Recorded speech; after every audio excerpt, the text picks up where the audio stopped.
Hey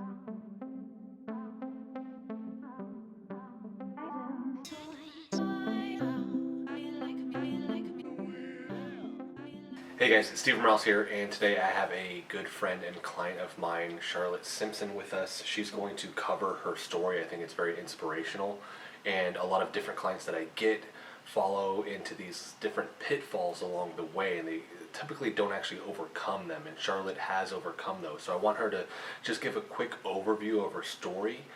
There's a lot of details she's going to have to leave out because we could probably film this for a while, and she could cover everything. So she's actually has a write-up for me that I read that's super, super insightful, but I wanted her to come and share this story real quick. So Charlotte, thank you for doing this for me.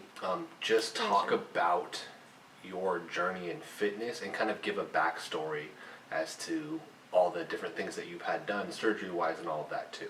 Okay. So I'll let you take over. All right. Well, it's a long story, but I'm going to try to put it in a very short, condensed form. Okay. Okay. In my mid-20s, I gradually gained weight, got up to 269 pounds. During that process, incurred a lot of injuries, and got to a point to where I had to have scapulothoracic bursectomy, which is very, very rare. The surgeons and doctors have told me that surgery is not done very often at all. Yeah, and for anybody that doesn't know, that's just, I mean, a bursitis is like a bursa is actually is a fluid-filled sac that actually allows mobility of a joint. So you had inflammation of that, right? My scapula was winged out so bad that it would not go back in. And so they had to shave off part of my scapula bone. And from that point, I also had a pro disc surgery, which is an artificial disc. And I chose that route because I knew I wanted to get fit and healthy at some point, be able to move. Is this in your back or is this in your neck? This is my neck and my your C5. Neck. Okay, C5. Right. I also had the typical shoulder rotator cuff surgery. Yeah. With everything being on that left side, it created atrophy. I couldn't shrug my shoulder. I couldn't even carry a gallon of milk. Along with also my back had several bulge discs. I had a herniated thoracic disc, and they almost wanted to do surgery on my lower back. And I was just like, no more. I had seen what some of my family had been through with their surgeries. And once you start that, it never ends. Yeah. And I'm not going to go through that. I made a determination. I am going to change my lifestyle. And what age were you at this point? So, like, how long did these injuries kind of, like, the span we're talking here? My surgeries started about 2012. And my surgeries were like boom, boom, boom. Back to back. Right after the other, because they were trying to get me to a point to where I could even sit in a chair, be able to just move. Yeah. So you were pretty immobile at this point. I was. In fact, in Walmart, my mother and I had a handicap sticker, and for probably 4 or 5 years. I would take her to Walmart. We would share, we called it the buggy. Yeah. Because I couldn't walk through the store. The store, yeah. No, wow. I mean, it hurt my back so much, and just even pushing the cart was just very, very painful for me. So my mother had gone through some things with diabetes. I was pre-diabetic at that point. And are you at your heavy at this point? I'm at my heaviest at this point. But during all those years, from the time I was probably my early 30s to my mid 40s, I'd been on this yo-yo. Yeah, scenario. And this is what most people experience, and this is one of the main reasons why I wanted to talk to you and to communicate that you can get over it. Yes. Because most people are like, I'm always going to do this. They haven't fully committed to whatever lifestyle change they need to. So you had done that how many countless times at this point? Oh, years. Years. Literally years. I'd get to a point to go, oh, okay, I've got most of it off. I always averaged about 240 to 180, somewhere in there. I'd lose 20, I'd gain 30 back. I'd lose 30, I'd gain 40 back. And I just went back and forth, till I finally got to a point to where I was at my heaviest, 269. And at that point is when the injuries were so significant. I was in pain management for 2 years straight. Every 3 months, I was having to go in to get an injection, a steroid injection, in some part of my body. Yeah, yeah. Were you taking pills too? Did you have to take medication? It was narcotics. Really? Yes. I was on that for a couple of years, and because we haven't talked about that. Yeah, I've never actually asked, but yeah, yes, I received at that point more. I was on Percocet. The medicine that they ended up leaving me on long term was methadone. They tried all sorts of things to help with my pain, and methadone was finally the only one that kind of got it at a level to where I could go to work. And for anybody that doesn't know methadone is what they use to get heroin addicts off of heroin. Yes. Yes, and that's a huge problem here in Oklahoma. So they have clinics here where they do that. Right. Yeah. So you're going to a methadone clinic to get this, or you're just going through a regular doctor? Pain management. Pain management doctor. Yeah. Yes, and in the interim, I'm also getting the steroid injections. On top of that. And also having muscle relaxers. And it was... so basically you have to take a cocktail of these different drugs to function. Right. Yeah. It was a miracle I was even able to function. Yeah. At a point it came in my life, when I finally determined, okay, I've got to be able to move. I've got to change something in my life. Yeah. It was suggested by one doctor that, well, maybe the medicine is making you actually feel worse than better. So at that point, my research started. And I started researching all the different narcotics and found out being on that is stopping your brain from healing your body naturally. Yeah. And I was taking the easy way out. Let the pain be a dull sense to where I could at least move. Well, yeah, and it's a signal to yourself that something's going on that needs to be fixed, and you're trying to almost like say, well, I'm not going to listen to you, basically, right? I'm not going to listen to the signal. Right. Yeah, right. Yeah. So I decided, okay, I'm going to either go all out or I don't go at all. Yeah. So I decided, all right, I'm just going to get off this, and it's not safe to go cold turkey. I was through a doctor that did tell me to go half, quarter, and so forth. But other than that, I did not have any assistance in helping me get. I just went off everything. You just went off everything. During that time, of course, I was still going to physical therapy for different things, and I'd be like, okay, if I act funny today, it's because I'm in detox right now. And I had one comment, and you're still walking? Yeah. It about 2 weeks in, it was pretty tough. I called around just trying to get into some rehab center to finish out the detoxing. Yeah. And I was told, you've gone through the worst part of it. Just keep going. Just keep going. At that point, I was at a health facility that was really, really close to my work, that I would go there during my lunch, go in the sauna. Then after work, I would go back in the sauna, just help sweat it out. Sweat it out. But basically what methadone does, it gets down into your bone marrow. Yeah. And it affects how, when you ache, like you get a Charlie horse or something like that. And I went through that about 3 to 4 months where it would just ache so bad. And I still have episodes every now and then. Really? Yeah, it's very, very rare, but it still happens. And I just have to cover my legs up in just heavy blankets just to get that achiness, that chill gone. It was described as a devil's drug. Yeah.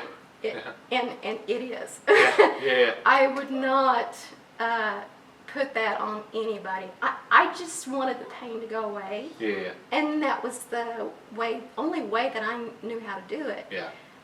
After research and different things of just finally getting into some modified exercise programs One of my very first exercise programs was in the arthritis class. Yeah. With I called it the old fogies. Yeah.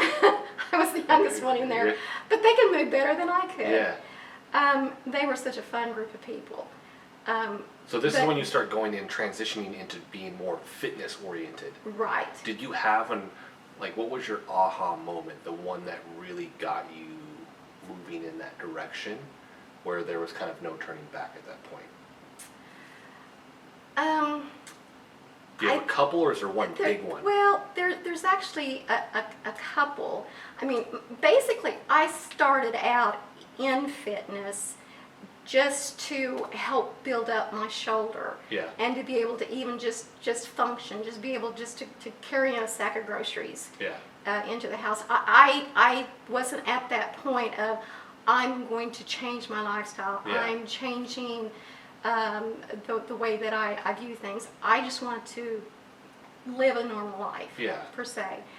And so that was the starting of it. And I knew that building my muscle was going to help, because I couldn't shrug my shoulder. I had no Yeah. muscle at all. It drooped constantly. Yeah.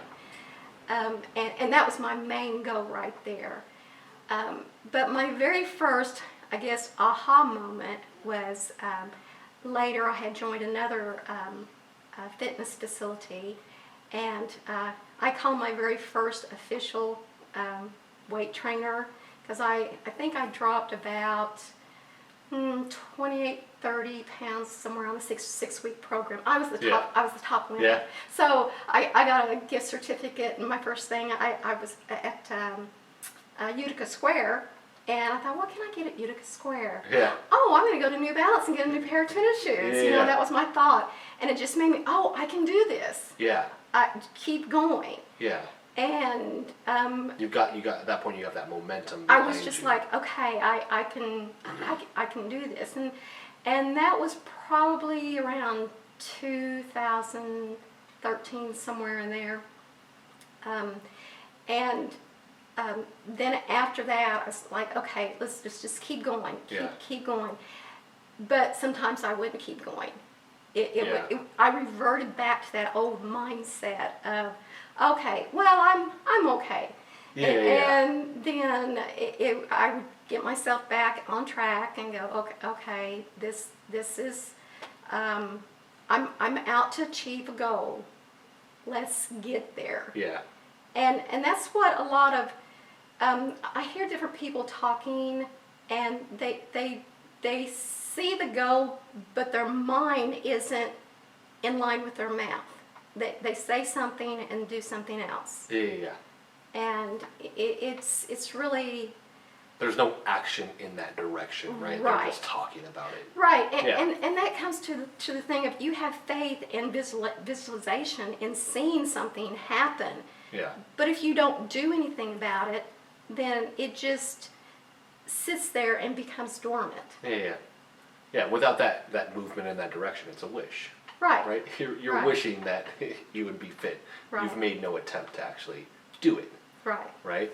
So 3 years now, and you've gone through various fitness programs at this point, and you've kind of done that. I've trained you over a year now. It's been 13 months. Right. I started training you last June, a year from this previous June. Were you in a lull at that point? I think I ran into you at a grocery store, and I was like, hey, you need to come in and just see me. Well, no, actually, the way it transpired was I was under another trainer that I wanted to learn. I knew I needed to dial it in some more. Yeah. I was in a size 14, 16 at that point. And coming from size 26, I'm just like, okay. And that was the point of where I never got past that. Yeah. And I was like, okay, I want to go past this point.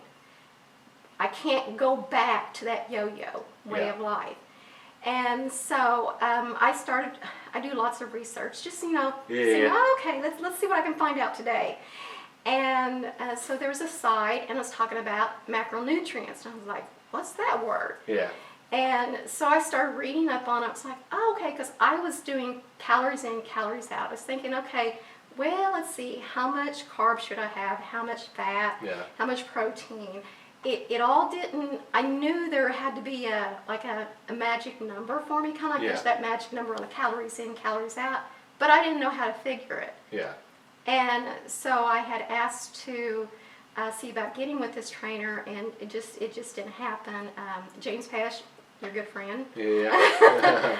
referred me Yeah, to you. and I think I heard from you, and that's why I say the grocery store, because I ended up running into you at Whole Foods. That's right. And then I was That's like, exactly I right. put a face to the name, and then I was Right. like, yes, And no, I- come in and yes. see me. So, and I think That's right. It was Whole It was Foods. really right after that we came in, and I mean, you have like a laundry list. I had a very long list for you. Yeah, you have kind of she has a laundry list of different things going on, and we won't cover all that because it is a long list, but Yes. it's one of those average trainer might not know when I had just been wrapping up on the Right. medical exercise side of things. So I was like, let me see if I can help you, because that's the other thing. If I can't help you, I'm going to refer you out. I'm going to try and find somebody that I trust that could. And with as many injuries, I was surprised that you Right, you did a weren't work. movement test on And me. I was like, remember you're that. pro- You're like, yeah, we can can work with this. Yeah, yeah. And I mean, we've been tweaking stuff ever since, and I will say that this is one of the coolest things, and I tell all my clients to do this, but you actually do it, which is trial and error. Anybody that's watching, that's one of the biggest things that you need to do. Mm-hmm. Vary it up, try things out. I mean, what's the worst thing that's going to happen? You don't like it, it doesn't work, fine, done, move to the next thing. Right. And you do that a lot, and that's, I think, one of the things that has gotten you where you are. You're constantly doing new things, right? Valor Strength Tulsa, right? Doing like Go Ruck type training. Yeah, I've done that couple times. We did medical exercise stuff at first, and we've kind of got you past that. We do MoveNat stuff. I mean, you do parkour stuff with me sometimes. Right. Strength training, like straight up strength training, bodybuilding style. You kind of Yeah. do it all. CrossFit, Yes, right? yes. Is that one of those things now where you're kind of taken back with how much progress, because you've progressed further than you might have thought, or was this Oh, something that you thought you were going to get to this point? No, I never expected that I would get to that point of being able to, like, one of my goals was to do a handstand, and I was just like, Yeah. You know, I've never been able to do a handstand. Granted, it's against the wall, but, you know, now I can do a handstand push-up. Yeah. And I can do a back bend going down the wall. We just And- did this. We yeah, just did a just back this bend morning. just this morning. I watched you do it from the wall. Yeah. Yeah. And then back up. Right. And, you know, these were things that I did in my mid-20s before I had all the injuries. And I was like, I want to be able to instill that function in my body to Yeah. be able to move. There's one lady, and you might remember her last name, Ernestine. She's in her 70s. Yeah. She might be older than that, actually. But I ran across her site one time, and her saying is, which I've kind of took after that: determined, disciplined, and what's the last one? There's three of them: determined, disciplined, and dedicated. Okay. Dedicated. Yeah. And so it's one of those things that you have to instill in yourself. People can talk to you till they're blue in the face. You know, I've gone through all sorts of weight reduction programs. Yeah. You name it, I've done Yeah. it. I'm not going to name all of them because I'm sure everyone knows what they are. Yeah, there are a lot out there. Yes. And it still didn't teach me how to live that lifestyle of being Yeah. healthy. It's the food is still prepared for you. Yeah.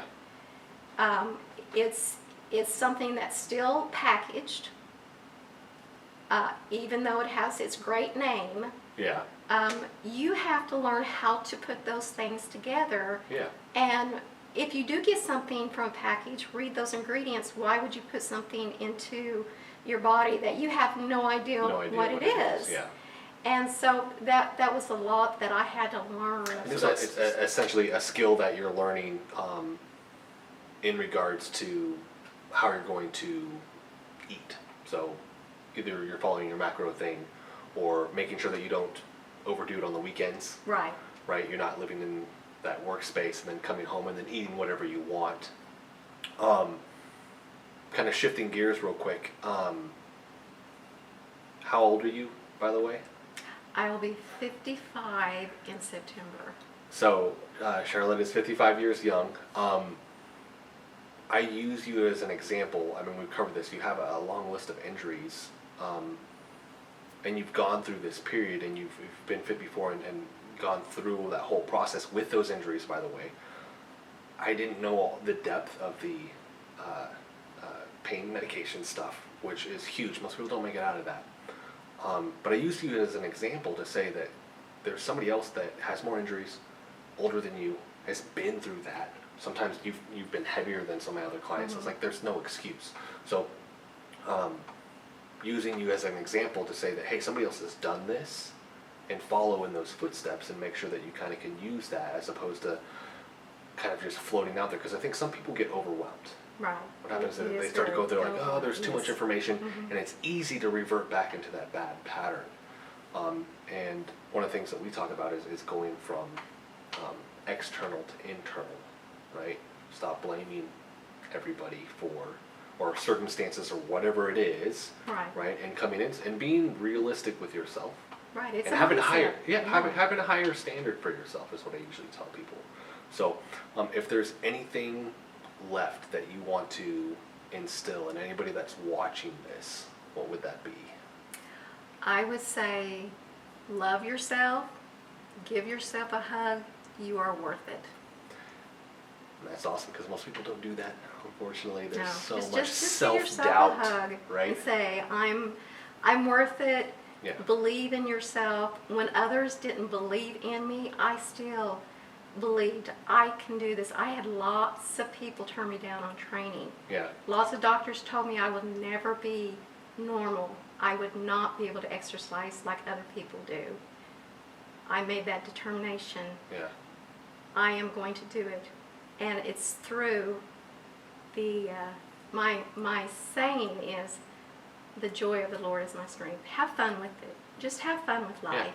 Yeah. And that's the other thing too. You're more functional than people I know my age. Right? I'm 30. I know people that you're more functional. I mean, you did the back bend earlier today, right, at Styrka. To go from immobile to doing that, right, is insane. So I want to thank you so much for doing this, and I want to thank everybody for watching. And actually, if anybody can get a hold of you, if they're like, hey, I just want a tip or motivation or something like that, would you be okay with that? Is there a way that they can reach you? Absolutely. What would that be? They can call my cell number or let's not give out cell number. Let's say email address. Let's What's do an email? It's charlotteliz@sbcglobal.net. And I'll make sure that that's actually in the notes if anybody has any questions or anything like that. So thank you so much for doing this. You're welcome.